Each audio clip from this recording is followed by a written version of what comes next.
Okay, so these are just raw, unfiltered, unorganized thoughts that I'm just trying to get down, and maybe I'll develop them better later.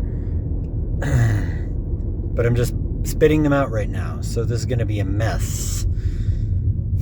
For a long time, I've been fascinated by a sort of duality in culture. When I was a teenager, I really liked science fiction and fantasy. I think I read more science fiction than I did fantasy. Most of the fantasy I read when I was a teenager, actually, I think, was the Dragonlance books, and certain people would disparage them as being potboilers and not really having, really substance. I found meaning in them, and other people just said, yeah, these are derivatives from a game. They're just kind of substandard. I didn't let that stop me from reading them at the time. But when I was in college, I went through this this phase, and maybe it started with a study abroad in England. So be careful, mamas, don't let your babies go on study abroad to London, because they won't want to wear these kinds of hats, and they won't want to be Yankees anymore. They'll want to be cultured and highbrow.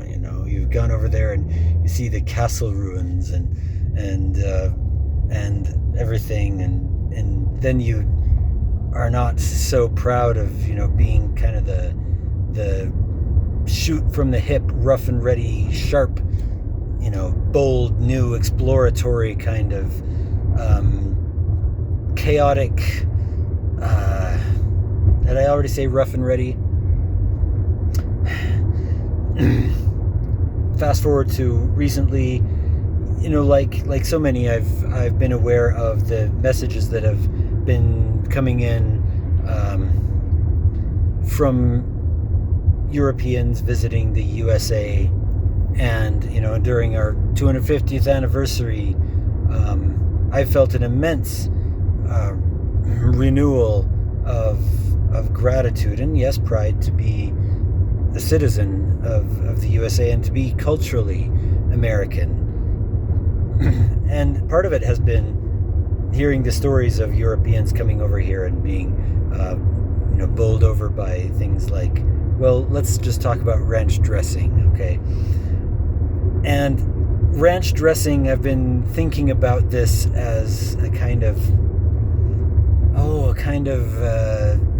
I don't know what the terminology is. It's like a specific thing that kind of is a good emblem for, or stands for, a wider phenomenon. Maybe, I don't know what the word is. This is why I almost flunked my linguistics degree, almost flunked 2 classes in it.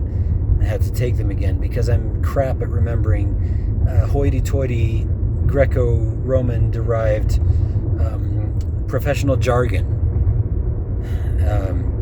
It's one of the reasons why I like the idea of Anglish, because as I like to think that I'm able to deploy the mixed vernacular of modern English in a fairly erudite manner for the most part, but there are gaps in its effort, and really I appreciate just sort of like the direct the word is, the sense of the word is apparent immediately. That's why it drives me bananas to live in Utah Valley and see all these pretentious office buildings with all these weird, absurd business names. Like, what? Excuse you. Did you see that? No, you probably didn't see that guy. Almost smashed into me. With these weird business names, like they're just nonsense words, or they're like trying to sound fashionable somehow. Like, what the hell do you do? I'd rather see a Jones Paint and Glass, or something insurance, or whatever, digital services or something. All these weird little pretentious. Anyway, ranch dressing, American culture.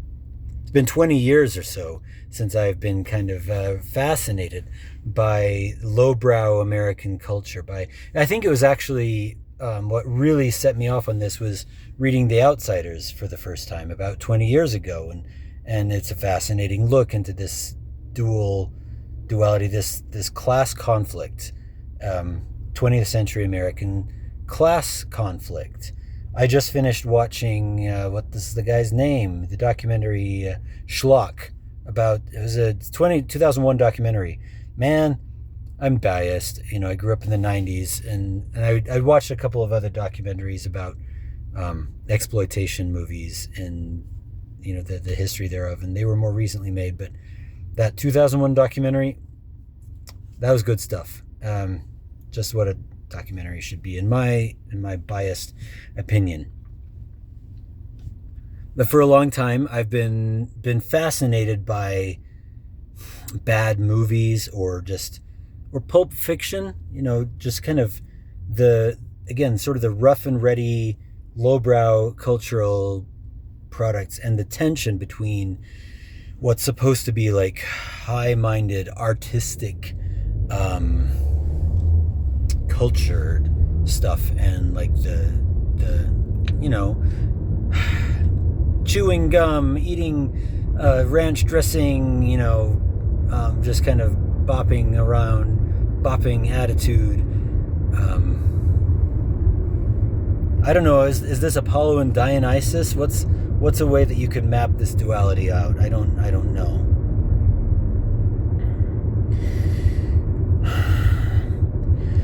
But I've been involved in the Life, the Universe, and Everything symposium, and that's been a constant theme. Something that they always talk about is this tension, this cultural tension, on how genre fiction has been this sort of bastard child in the eyes of the literary establishment. In fact, it was years ago that I read Tom Shippey's book about Tolkien and how the academic establishment were loath to grant Tolkien legitimacy as the greatest author of the 20th century because, he wrote about dragons and elves and dwarves and goblins and all that silly kid stuff. Like, where's the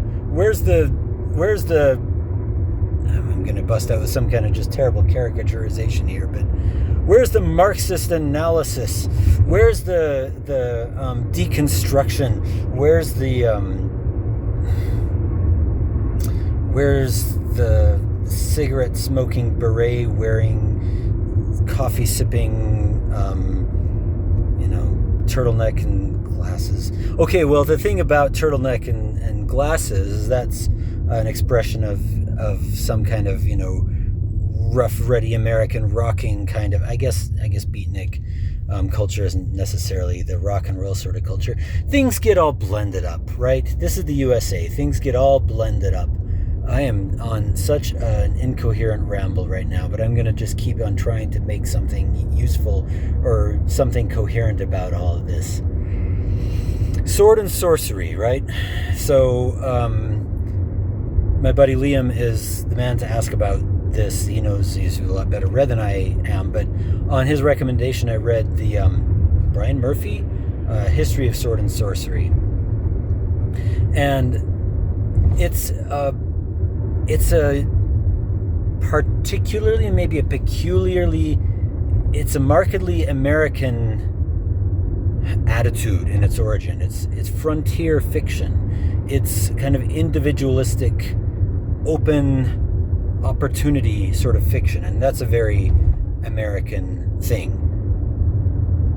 And so there's something about like the way that fantasy fiction can go. Fantasy fiction, fantasy media, fantasy gaming. Yes, there have been other cultures, people across, Brits and people across the pond have taken it, like they've taken rock and roll or blues or heavy metal.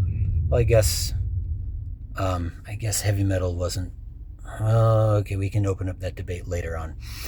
Where, if you want to talk about Black Sabbath and whatever else, the point is that this sort of attitude, for all that people in Europe have taken these things and developed them, there's this American origin, an American thrust that engenders or begets these movements and these genres or aesthetics. And it's fascinating to me because it might be tempting, I think in particular with fantasy fiction, because America was founded as the Industrial Revolution was getting started. So America, the USA, the North America, all of the European settlement of America in earnest with the setting up of the states and the declarations of independence from the mother countries and all this sort of thing, and all that's resulted in the USA culture that we think about. It started with that curtain being drawn against, and goodbye to that pre-industrial past, and what makes fantasy really fantasy for me is that it's pre-industrial, or that it's non-industrial. And maybe it's partly having to do with, maybe this is just kind of like a wider, higher altitude sort of nostalgia that you look back on what was lost, and you romanticize the past, and people talk about romanticizing the past as if it's like a bad thing because it's like juvenile and childish and it's not sophisticated, I guess. God help us if we ever be non-sophisticated. Sophistication is one of the highest values, by golly. It's there's nothing more American than sophistication and coolness. Actually, American sophistication and coolness, what's that but just an attempt to imitate, European arch ironic sophistication, right? American coolness is just an echo of that, trying to romanticize that, trying to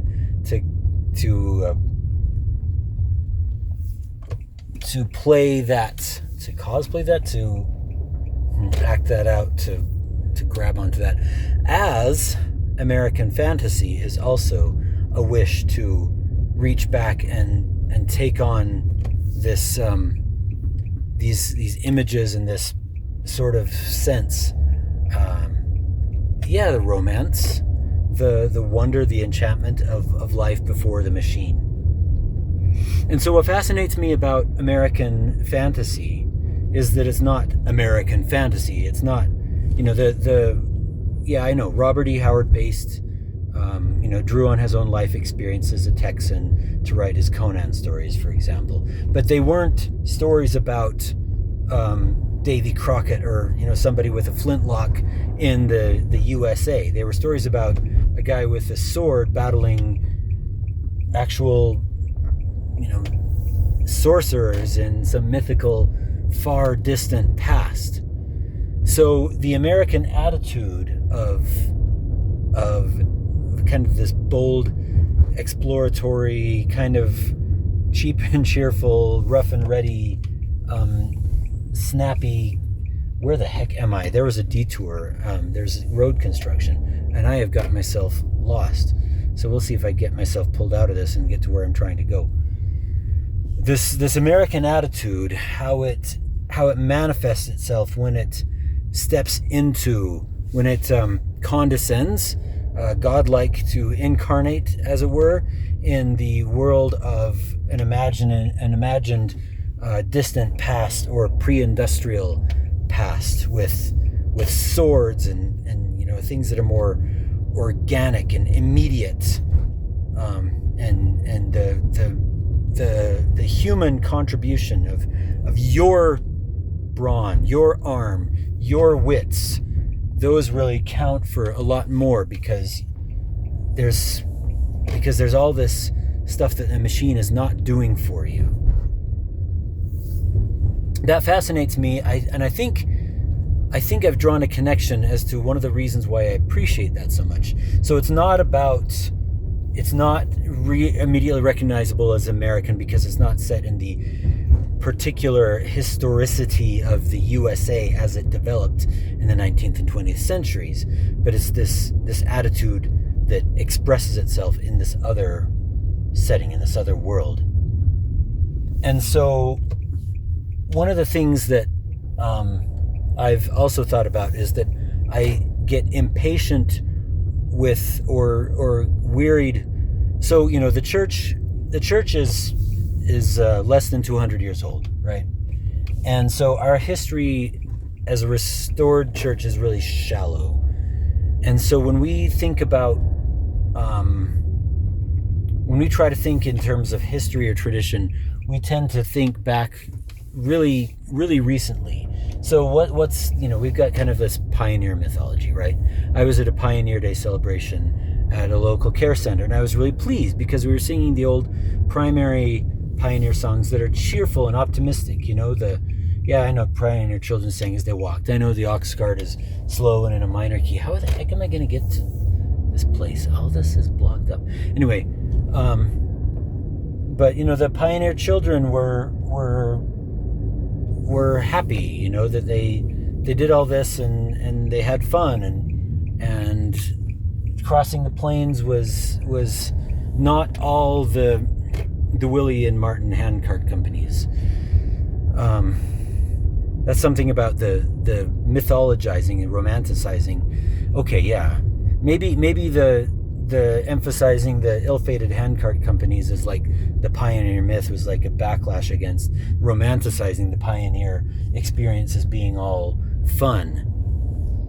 I prefer the sense of adventure and the sense of enjoyment to the doom and gloom, specifically when it comes to trying to stage these kinds of reenactments to send the youth out on their treks. And I take really, how the heck? I am just hitting dead end after dead end here. But trying to organize these youth treks, and especially I have a really big problem with this sort of engineering these experiences where you pretend like some people die because the only way to mythologize the pioneer experience is to make it all be like the Willie and Martin companies. I have a big problem with that. But all this has to do with the shallowness of our sense of self, our sense as a people. And for that reason, I'm quite glad to see the church continue to grow around the world, where the experiences of some people in the 19th century United States has little to no relevance. And I'm interested in not in how we can think of Mormon culture, Mormon history, Mormon studies. I get wearied and impatient with that sort of thing because I see it as so easily mired in these historical particulars of the experiences of some mostly people living in this part of the USA, mostly in the 19th and 20th century. And I'm deeply grateful for my pioneer roots, and boy, do I ever have them. But I remain easily wearied and impatient with what I apprehend anyway as what people usually are getting at. When I hear people talk about Mormon this or Mormon that, history or culture or studies, I'm not so interested in these like when I see people, wanting to do, interesting art projects that are Mormon themed, and how much of it does it have to do with this sort of, Nauvoo aesthetic? And I'm not so into that. What I'm interested in is just as how in Sword and Sorcery you have this American attitude, right? This, I'm going to chew my bubble gum, I'm going to wear my black leather jacket, I'm going to eat my damn ranch dressing on my salad, and there ain't a thing that you namby-pamby intellectuals can do about it by sneering at me from your sidewalk cafes. I'm interested so just as I'm interested in how that American attitude looks when it puts on a sword and a fur loincloth, let's say, or just decides to condescend to a pre-industrial enchanted world.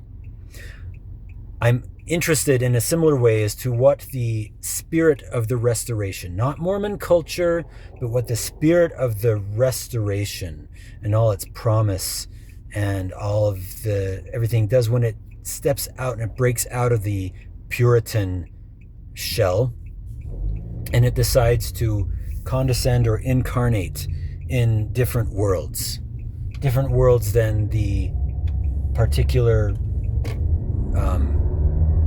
19th and 20th century United States and Intermountain West. So that's really as much time as I really ought to be taking talking to you, and it took me all that time to say that, and I'm just gonna go with it. Thanks for listening. I'll talk to you later.